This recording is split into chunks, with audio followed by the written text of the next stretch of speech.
জেনে গেছেন যে বিডিপি রিনিউয়ালের সেকেন্ড চান্স কিন্তু already Netaji Subhash open university কালকে একটা নোটিশের মাধ্যমে বলে দিয়েছে। তো বিডিপি রিনিউয়াল কীভাবে করবেন সেটা নিয়ে কিন্তু আজকের এই ভিডিওটা সম্পূর্ণ স্টেপ বাই স্টেপ দেখে দেবো। আপনি খুবই সহজে আপনার নিজের হাতে যে মোবাইলটা আছে সেই মোবাইলের ক্রম ব্রাউজার থেকে কিন্তু আপনি নিজেই কিন্তু এই রিনিউয়ালটা সম্পূর্ণ করতে পারবেন। তো কিভাবে করবেন সেটা নিয়ে কিন্তু আজকের এই ভিডিওটা। তো চলুন ভিডিওটা শুরু করা যাক।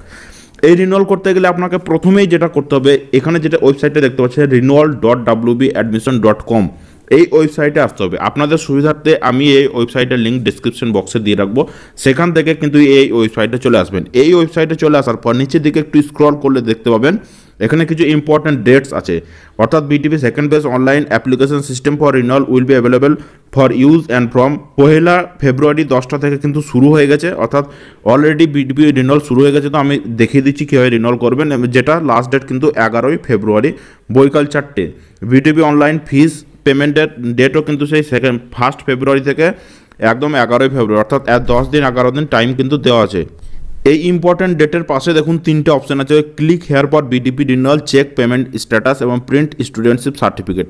এই তিনটা কি একটু শর্টকাটে বলে দিচ্ছি। দ্বিতীয়টা যেটা দেখতে পাচ্ছেন চেক পেমেন্ট স্ট্যাটাস, অর্থাৎ আপনি যদি পেমেন্ট করেন তাহলে কিন্তু এই চেক পেমেন্ট স্ট্যাটাসে গিয়ে চেক করতে পারবেন, সাকসেসফুল দেখাবে। যদি পেমেন্ট না করেন, শুধু ফর্ম ফিল আপটাই করেন রিনিউয়ালের জন্য, তাহলে কিন্তু পেন্ডিং দেখাবে। তো এটা হয়ে গেল চেক পেমেন্ট স্ট্যাটাস এবং প্রিন্ট স্টুডেন্টশিপ সার্টিফিকেট। এটা যদি আপনি রিনিউয়াল কমপ্লিট করেন পেমেন্ট সহ, যদি পেমেন্ট করার পরেও যদি এটা ক্লিক করেন প্রিন্ট স্টুডেন্টশিপ সার্টিফিকেট, তাহলে কিন্তু রিনিউয়ালে কত টাকা দিয়েছেন সেটা দেখাবে এবং সাথে এসএলএম সিলিটাও কিন্তু এখান থেকে ডাউনলোড করে নিতে পারবেন। তো আমাদের যেটা আজকে মেন ভিডিও বা মেন টপিক সেটা হলো বিডিপি রিনিউয়াল। তো আমি প্রথমেই যে রেড কালার দেখতে পাচ্ছেন সেখানে ক্লিক করব, click here for BDP renewal. এখানে ক্লিক করার পর দেখুন একটা নতুন পেজ খুলবে। এখানে দুটো জিনিস দেখতে পাচ্ছেন, রিনিউয়াল ফর বিডিপি কোর্স এবং চেক পেমেন্ট স্ট্যাটাস। এই চেক পেমেন্ট স্ট্যাটাসে আপনি পেমেন্টটা চেক করতে পারবেন যে সাকসেসফুল হয়েছে না পেন্ডিং আছে। এবং রিনিউয়াল এখন যেটা করতে হবে সেটা করতে হবে এখন আপনাদের রিনিউয়াল ফর বিডিপি কোর্স। তো আপনি রিনিউয়াল ফর বিডিপি পোস্ট এই প্রথমটাতে টাচ করতে হবে। টাচ করার পরে আপনাদের এরকম একটা পেজ খুলে যাবে। এখানে আপনাদের ফিস কত লাগবে সেটাও এখানে দেখিয়ে আছে। তো এটা বলে রাখি, আমি কালকে যে বিডিপি রিনিউয়াল হবে সেটা নোটিশটা দিয়েছিলাম, তার ভিডিও কিন্তু আমি অলরেডি দিয়ে দিয়েছি। তো সেই ভিডিওতে অনেকে কোশ্চেন করেছেন যে যারা 2021 সালে কিছুদিন আগে ইউজিতে ভর্তি হয়েছে তাদের কি এখন রিনিউয়াল করতে হবে? না, তাদের কিন্তু এখন রিনিউয়াল মোটেই করতে হবে না। তাদের জন্য রিনিউয়ালের ডেট কিন্তু ইউনিভার্সিটি কিছুদিন পরে থেকে দিয়ে দেবে। এটা হলো বিডিপি সেই সমস্ত স্টুডেন্টের রিনিউয়াল যারা 2021 সালে রিনিউয়াল করেনি, তাদের জন্য কিন্তু রিনিউয়াল। যারা সেকেন্ড ইয়ারে পড়ছেন 2021 সালে, যারা 21 সালে ভর্তি হয়েছেন সেকেন্ড ইয়ারে পড়ছেন বিডিপি, তাদের জন্য কিন্তু এই রিনিউয়াল। যারা রিনিউয়াল মিস করে গেছেন 2021 সালে এবং 2016, 17, 18, 19 এই সমস্ত সালের ক্ষেত্রেও যারা মিস করে গেছেন রিনিউয়াল, তাদের কিন্তু এই রিনিউয়ালটা করতে হবে। তো কত টাকা লাগবে এখানে আর্টসের জন্য লেখা আছে, এখানে দেখতে পাচ্ছেন সায়েন্সের জন্য এত টাকা লাগবে এবং সাবস্টিটিউট পেপারের জন্য আপনাদের এত টাকা লাগবে, সমস্ত কিন্তু ডিটেলস কিন্তু দেওয়া আছে। এবং স্টুডেন্টস ফিস প্রত্যেকের কিন্তু 600 টাকা করে লাগবে। 600 টাকা প্লাস যে এই যে ফিজ 600 টাকা তো লাগবেই, তার সঙ্গে যে 2100 টাকা, 2700, 2800, 3700 যে টাকাটা লাগবে সেটা কিন্তু লেখা আছে। 2100 টাকা প্লাস এই টাকাটা আপনাদের টোটাল টাকাটা লাগবে। তো এই পেজে আসার পর আপনাদের দুটো জিনিস করতে হবে। একটা হলো এনরোলমেন্ট নাম্বার, আপনাদের এখানে টাইপ করে লিখে দিতে হবে এবং আপনাদের ডেট অফ বার্থ কত সেটা সিলেক্ট করতে হবে। তো আমি এটা সিলেক্ট করে দেখিয়ে দিচ্ছি। তো আমি দেখতে পাচ্ছেন আমি সব কিছু টাইপ করে দিয়েছি। টাইপ করার পর এখানে দুটো অপশন দেখতে পাচ্ছেন, এক রিসেট, 2 হচ্ছে নেক্সট। আপনি নেক্সট অপশানে ক্লিক করবেন। নেক্সট অপশানে ক্লিক করার পর এখানে আপনাদের ডিটেলসগুলো চলে আসবে, যে সমস্ত ডিটেলসগুলো আপনারা আগে থেকে ফিল আপ করেছেন অ্যাডমিশনের সময়। আপনাদের নেম, ক্যান্ডিডেট নেম থাকবে এখানে, date of birth, guardian name, study centre, stream অর্থাৎ কিসে ভর্তি হয়েছেন, বিএ, বিএসসি না বিকম, এবং আপনাদের সাবজেক্টটা এখানে দেওয়া থাকবে, ডিস্ট্রিক্ট দেওয়া থাকবে, সাবসিডিয়ারি পেপার দেওয়া থাকবে, রেজিস্ট্রেশন ইয়ার দেওয়া থাকবে, কত সালে আপনি রেজিস্ট্রেশন করেছেন। তারপরেও যদি আপনি একটু নিচে নামান তাহলে দেখতে পাবেন এখানে মোবাইল নাম্বার দেখতে পাচ্ছেন এবং ইমেল আইডি দেখতে পাচ্ছেন। এই দুটো আপনি কিন্তু এখন চেঞ্জ করতে পারবেন। যদি আপনাদের মোবাইল নাম্বার চেঞ্জ করার ইচ্ছা থাকে বা যে মোবাইল নাম্বারটা আপনি আগে রেজিস্টার করেছেন সেটা যদি এখন অ্যাক্টিভ না থাকে, তাহলে কিন্তু আপনার মোবাইল নাম্বারটা অবশ্যই এখানে চেঞ্জ করতে পারবেন। এখানে এডিট করে কিন্তু যে মোবাইল নাম্বারটা এখন চালু আছে সেই মোবাইল নাম্বারটা দিতে পারেন এবং ইমেলটাও কিন্তু আপনি চেঞ্জ করতে পারবেন। এছাড়া এখানে যে কত টাকা ফিস লাগবে, রিনিউয়াল করা যে অ্যাপ্লিকেশন আইডি, এইসব লেখা থাকবে। তারপরে আর একটু নিচের দিকে স্ক্রল করলে দেখতে পাবেন আপনাদের কত টাকা ফিজ লাগছে। স্টুডেন্টশিপ প্রত্যেকের জন্য বললাম 600 টাকা লাগবেই এবং course fee for third year, আমি এটা থার্ড ইয়ারের জন্য দেখাচ্ছি। থার্ড ইয়ারে যে কত টাকা ফি লাগবে, এটা আর্টস পেপারের জন্য আপনাদের যে টাকাটা লাগবে সেটা কিন্তু এখানে দেওয়া আছে। এছাড়া যদি আপনি অনলাইন পেমেন্ট করেন তাহলে কিন্তু আপনাদের কোনো ফিজ লাগবে না, এবং যদি আপনি অফলাইন পেমেন্ট করেন ব্যাঙ্ক চালানোর মাধ্যমে তাহলে কিন্তু আপনাদের 35 টাকা এক্সট্রা চার্জ লাগবে।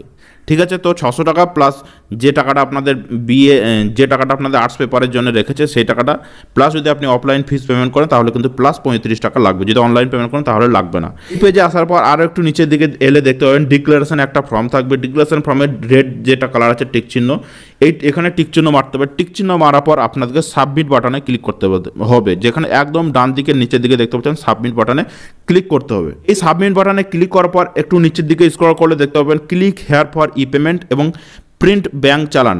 তো আমি দুটোই করে দেখিয়ে দিচ্ছি। যদি আপনি ব্যাঙ্ক চালানের মাধ্যমে পেমেন্ট করতে চান তাহলেও দেখিয়ে দিচ্ছি, যদি আপনি অনলাইন পেমেন্ট করতে চান তাহলেও কিন্তু আমি দেখিয়ে দিচ্ছি। প্রথমে দেখিয়ে দিচ্ছি প্রিন্ট ব্যাঙ্ক চালান। তো প্রিন্ট ব্যাঙ্ক চালানে যদি আপনি ক্লিক করেন তাহলে এইরকম দুটো সেম আপনাদের দুটো পেজ খুলে যাবে। দুটো পেজই কিন্তু আপনি প্রিন্ট করে নেবেন।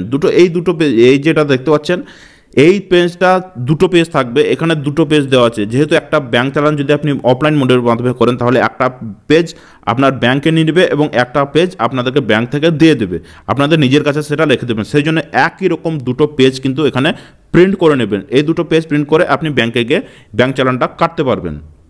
এবার বলে দিচ্ছি, যদি ব্যাঙ্ক চালানোর মাধ্যমে যদি আপনি না করেন অনলাইন পেমেন্ট করতে চান তাহলে এখানে ক্লিক করবেন ক্লিক হেয়ার পর ই পেমেন্ট। এখানে ক্লিক করার পর আপনি দেখতে পাবেন 4 রকমের মাধ্যমে কিন্তু অনলাইন পেমেন্ট আপনি করতে পারবেন। 1 credit card, 2 debit card, 3 debit card plus ATM pin plus 4 নম্বর হচ্ছে নেট ব্যাঙ্কিং। যে কোনো মাধ্যমের মধ্যে দিয়ে আপনি কিন্তু অনলাইন পেমেন্ট করতে পারেন। তো আমি ডেবিট কার্ডের মাধ্যমে দেখিয়ে দিচ্ছি। ডেবিট কার্ডের মাধ্যমে যদি আপনি পেমেন্ট করেন তাহলে আপনাদের কার্ড নাম্বারটা লাগবে, যে 16টা নাম্বার থাকে সেই 16টা নাম্বার এখানে দিতে হবে। কার্ডের মধ্যে এটিএম কার্ডের মধ্যে দেখতে পাবেন এক্সপায়ারি ডেট থাকে এবং একটা সিভিভি কোড থাকে। এই তিনটে জিনিস কিন্তু আপনার দিতে হবে, card number plus expiry date plus CVV. উল্টো দিকে এটিএম এর উল্টো দিকে দেখবেন একটা সিভিভি নাম্বার আছে, তিনটে অক্ষরের একটা সিভিভি নাম্বার থাকে, যেমন ধরুন 415 এরকম একটা নাম্বার থাকবে। তারপরে আপনাদেরকে কার্ড হোল্ডার নেম, যে আপনাদের যে নামে কার্ডটা আছে সেই নামটা কিন্তু দিতে হবে। তারপরে এখানে করতে হবে মেক পেমেন্ট। এই মেক পেমেন্ট করার পর আপনাদের যে ব্যাংকের যে ডেবিট কার্ডের মাধ্যমে আপনি পেমেন্ট করবেন সেই ডেবিট কার্ডের রেজিস্টার মোবাইল নাম্বার থাকতেই হবে, তার কারণ সেই মোবাইল নাম্বারে কিন্তু একটা ওটিপি যাবে। এই মেক পেমেন্টে ক্লিক করার পরে একটা ওটিপি অপশানে নিয়ে চলে আসবে, আপনাদের ফোনে একটা ওটিপি যাবে। সেই ওটিপিটা কিন্তু এখানে পেস্ট করে দিতে হবে। পেস্ট করার পর আপনাদের সাবমিট বাটনে ক্লিক করতে হবে। সাবমিট বাটনে ক্লিক করলে কিন্তু আপনার পেমেন্টটা কমপ্লিট হয়ে যাবে। দেখতে পাচ্ছেন যে সাবমিট বাটনে ক্লিক করার পরে কিন্তু পেমেন্টটা কমপ্লিট হয়ে গেছে। এখানে লেখা আছে দেখুন পেমেন্ট সাকসেসফুল রিসিভড, অর্থাৎ আপনার রিনিউয়ালটা কিন্তু পুরোপুরি কমপ্লিট হয়ে গেল। এবার নিচের দিকে দেখুন click here for general student certificate print confirmation receipt and print SLM receipt. এটাতে ক্লিক করবেন। এটাতে ক্লিক করার পর কিন্তু পিডিএফটা ডাউনলোড করে নেবেন। এটাতে ক্লিক করলে দেখতে পাবেন একটা পেজের মধ্যে 3টে ঘরের মতো একটা জিনিস আছে। একটাতে উপরের দিকে থাকবে আপনাদের নিজের ইনফরমেশন, যে কী কী নিয়ে ভর্তি হয়েছেন, আপনার নেম, গার্জিয়ান নেম, কোথায় কী কোন স্ট্রিমে নিয়ে ভর্তি হয়েছেন, এবং দ্বিতীয় পার্টে থাকবে আপনাদের কতটা রিনিউয়াল করতে কত টাকা লাগলো, এবং 3 নম্বর পার্টে থাকবে এসএলএম স্লিপ। এই এসএলএম স্লিপটা কিন্তু আপনাদের লাগবেই। যে আপনারা নেতাজি সুভাষ ওপেন ইউনিভার্সিটি থেকে যে ফ্রি বই পান সেই ফ্রি বই পাওয়ার জন্য কিন্তু এই এসএলএম স্লিপটা, অর্থাৎ নিচের দিকের পোর্শনটা কিন্তু এই স্টাডি সেন্টারে গিয়ে জমা দিতে হবে। স্টাডি সেন্টারে জমা দেওয়ার পরে কিন্তু আপনাদেরকে বইটা দেওয়া হবে। এটা সবসময় লাগবে, যখনই আপনি বই কালেক্ট করবেন তখন কিন্তু এই এসএলএম স্লিপটা লাগবেই। তো এই যে দেখতে পাচ্ছেন এটা একটা পেজের মধ্যে 3টে ঘরের মতো আছে। তো এই পেজটা কিন্তু আপনি কয়েক কপি প্রিন্ট করে নেবেন, যেহেতু বই দেওয়ার সময় আপনাদের লাগবে। তো এই ছিল বিডিপি রিনিউয়ালের সম্পূর্ণ স্টেপ বাই স্টেপ। এইভাবে কিন্তু আপনি নিজের মোবাইল থেকে ক্রোম ব্রাউজার থেকে আপনি বিডিপি রিনিউয়ালটা করতে পারবেন। ভিডিওটা ভালো লাগে থাকলে একটা লাইক করে দেবেন, যারা এখনও রিনিউয়াল করেনি তাদের সঙ্গে এই ভিডিওটা শেয়ার করে দিতে পারেন, এবং এই সঙ্গে সঙ্গে আজকের এই ভিডিওটা এই পর্যন্তই। ভালো থাকবেন, ধন্যবাদ।